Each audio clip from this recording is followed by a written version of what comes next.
Good morning, everyone. My name is Rachel Perpignani, and my capstone was Bird's Eye View, Interpreting Bird Banding at Fort Ord Natural Reserve. So I partnered with Fort Ord Natural Reserve, which is actually a UC Santa Cruz reserve, and their mission is to provide undisturbed environments for research, education, and public service, and to contribute to the understanding and stewardship of the earth.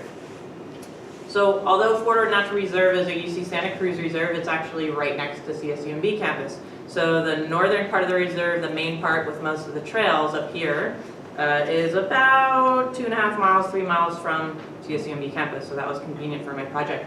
Can I see a show of hands for how many people knew, let's say before what I just told you, or if you were in my capstone class before you learned about my capstone, how many people knew that we had a natural reserve over 600 acres, less than 3 miles from us? Maybe half-ish.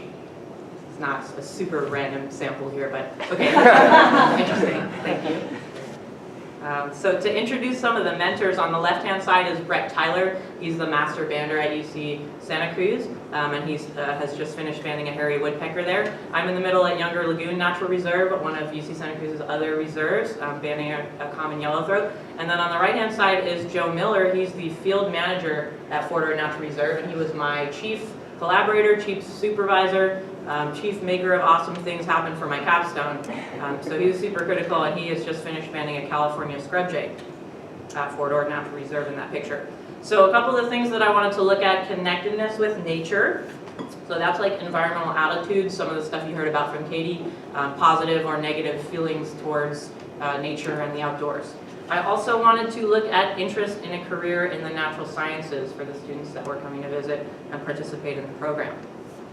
So the main project focus was creating and implementing an interpretive program around the bird banding that was happening at Fort Ord Natural Reserve and that was being delivered to visiting groups of students. And what I created was largely based on my experience as a former bander with Ventana Wildlife Society down in Big Sur, having participated in and helped with some of the interpretive banding programming that they had delivered to visiting school groups. I plan to deliver this programming to 3 groups, and of course to administer pre and post surveys to evaluate the program's efficacy. So in preparation for my capstone, I observed an experiential outdoor education at the PG Museum of Natural History and also at the Bird School Project. And then in September, I applied for and was granted a federal sub-permit to band birds, which allowed me to carry on with my project a bit more independently. This is the main deliverable of the interpretive program. This is like the nucleus of the project. And it's a bird banding data sheet based on the Bird Banding Lab, the USGS's official banding data sheet that we use for banding. But it's a very simplified version that's more appropriate for this target age group that I was going for, which ended up being ages between about 6 and 13. So just for comparison, that's the Bird Banding Lab's data sheet that we use, that I'm trained to use. So it's not appropriate for a 6 or 7-year-old. I also created a bird photo identification guide that was specific to Fort Ord Natural Reserve, so it just had our 11 most common captures, those most common species that we could expect to catch and see and that I might show to the kids. And again, designed to be a simplified version of a popular field birding identification guide like a Peterson's or a Sibley's. This is a page out of a Sibley's, so again, much more detailed, much more complex than you would show to an 8-year-old. So here was my guide: big color pictures, photos, large, bold species names, really easy for the kids to use. So so in October I administered the program, and I ended up administering it twice. So on the left-hand side, the first group to visit was from Ventana Wildlife Society, and that was 6 participants ages 6 to 12. And then later in October, I had Los Arboles Middle School. Julie Haas' class came out, about 25 students, 6th, 7th, and 8th graders. The first thing that we would do is take a little walk through the reserve from the parking area to our little banding station setup, and that gave me a chance to get to know the kids a little bit, start talking to them about some of the birds that we were seeing, start getting them to observe the birds as we just walked around. And we also followed up by visiting the mist nets because the kids were really, really curious as to how we catch the birds. They were really interested in how invisible the nets are. So I had them throw some bags into the nets to see how the birds fly in and to see how they're caught. And then I also had the kids look at some of our traps. We have potter's traps, and I had them set the traps, trigger the traps, wanted to maximize the hands-on, inclusive aspect of the program, so they really enjoyed that. Once we had the birds in hand, we dove right into using the photo identification guide and filling out the data sheet. So this is the Ventana Wildlife Society group. On the left-hand side, you can see I'm showing them the wing of a bird that we've just caught. They're using the photo identification guide to figure out the species, and I'm walking them through filling out the data sheet, which was particularly helpful for our youngest. This girl was 6 years old, but with just a little bit of assistance from me and some of the other reserve staff that were on site, it was very manageable for that age. The survey that I used to evaluate the efficacy of the program, again, connecting this with nature, I asked on a scale of 1 to 5, how connected do you feel with nature? How important is it to understand wildlife? And then for career interest, how interested are you in becoming a scientist when you grow up, 1 to 5? That kind of thing, pretty basic. So CSUMB Math and Statistics professor Dr. Stephen Kim did a 2-sample t-test on the data from the assessment surveys. And what we found on the top in the orange, these are the students that attended the trip, compared with on the bottom in the yellow here, students who did not attend the trip. So for both the attitudes, connectedness with nature on the left side, and the career interest in the natural sciences categories, we were able to see that a significantly higher number of students had higher scores for both of those areas. So I think the most obvious success of the project was that, based on the slide I just showed you, the program had a positive effect for participants. I did have a small sample size, that should be mentioned as a limitation, of only 29. And then due to the survey design, I didn't realize until after I'd administered the program and after I was starting to analyze the data that I was not going to be able to individually match respondents, and therefore I was not going to be able to look at the change over time that I really had wanted to assess initially in the project.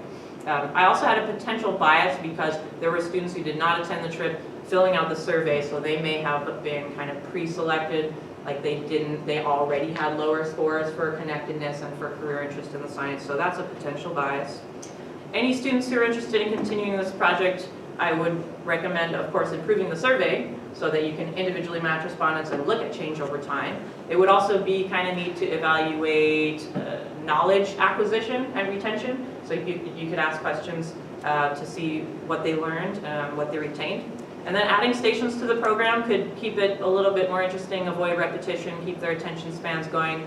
If you added a mammal station, if you added a reptile station, Florida Reserve does have that kind of stuff going on close to where we band. That would be a realistic addition to the project. Additional iterations of the data sheet would be great, because the data sheet that I showed you worked really, really well for that 6 to, let's say, 10 or 11-year-old age group, and then once you get to 11, 12, and 13-year-olds, it's overly simplistic. So if you made a couple different versions, and then maybe even a version appropriate for high schoolers that was even more complex, that would be great. So in conclusion, the program was really successful because of the data I showed you that indicated that it had a positive effect on the participants. I will be continuing to band at Fort Ord Natural Reserve as a UC Santa Cruz employee. So they created a position for me to continue doing this, which is really neat. And there are also 2 capstone students who've signed on to continue this project. So between the 3 of us, what I really hope is that the project will continue to improve and evolve, and at the very least that we'll be able to get more curious young minds to the reserve to learn about birds. My information's up here, and also Joe Miller, the field manager. I should mention that UC Santa Cruz, that Fort Ord Natural Reserve is a private reserve. However, there are a ton of opportunities for students who want to visit, who want to do research, who want to volunteer, lots of stuff going on there. So if you want to get in touch with Joe, that's his information right there. I'd like to thank the following folks, and thank you all for your time.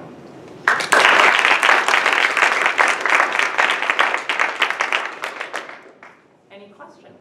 Oh, yes. Couple questions. Great job, by the way. Thank you.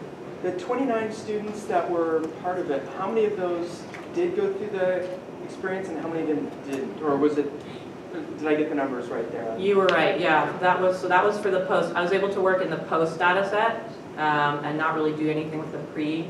And that was about, I can only give you my best estimate, I think it was about 22 or 23 students who did go. And then the no's it was a very small amount of no's. So again, that points to that bias that could have been pretty heavy. And my other, is there another, somebody else, and I'll answer. Or I'll ask another. You go. Oh, Yeah, Robert? When you were out in the field with the kids, how long did it take for the kids to start using like the actual bird's name when they were seeing it? Like To start using the what?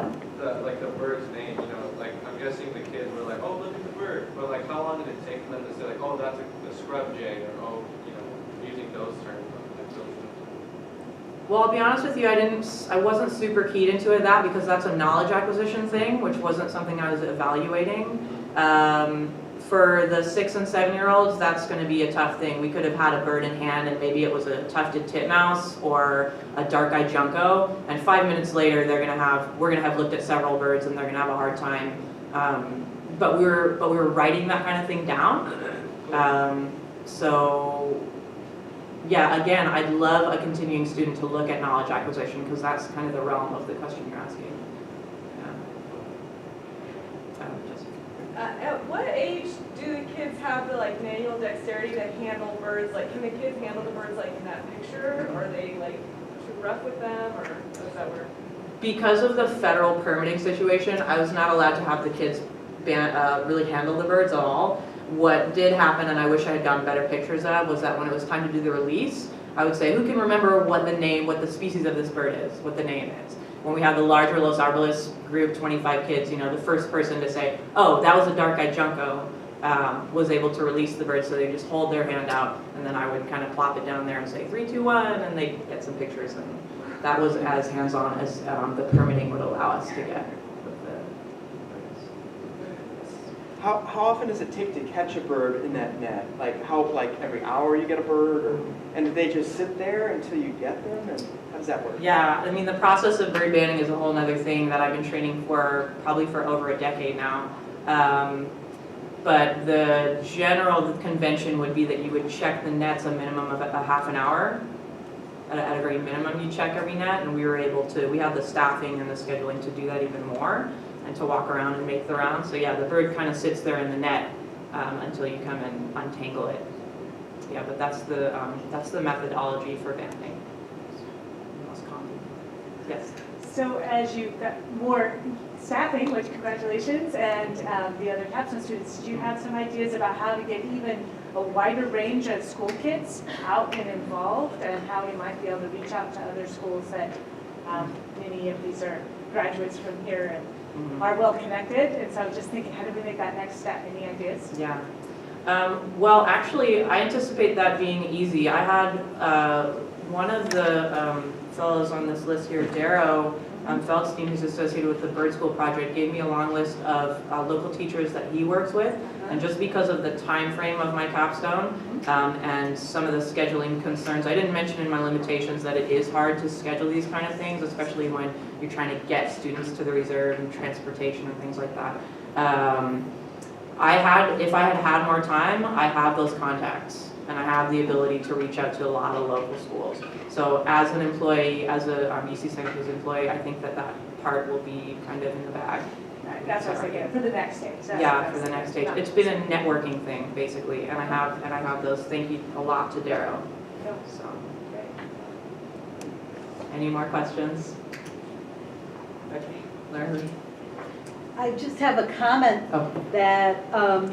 that you just mentioned it, and others, students had mentioned that transportation is a big issue in getting students to Roberts Lake or to the beach or to the reserve, and so that's something that we faculty people and community people could think about on how to do that, because we've got these great projects and great opportunities, but transportation is a challenge. And thank goodness to Fort Ord Natural Reserve, Gage Dayton, who's on this list as well as the director of all the UC Santa Cruz Reserves, and he's been incredible with just saying, we'll arrange the buses and we'll pay for the buses, we'll pay for everything, and we'll get you guys out here. So again, any students out there who want to collaborate with Fort Ord Natural Reserve or any of the UC Santa Cruz Natural Reserves, they will give you a ton of resources. They'll be amazing to you. So, yeah. Thank you guys very much.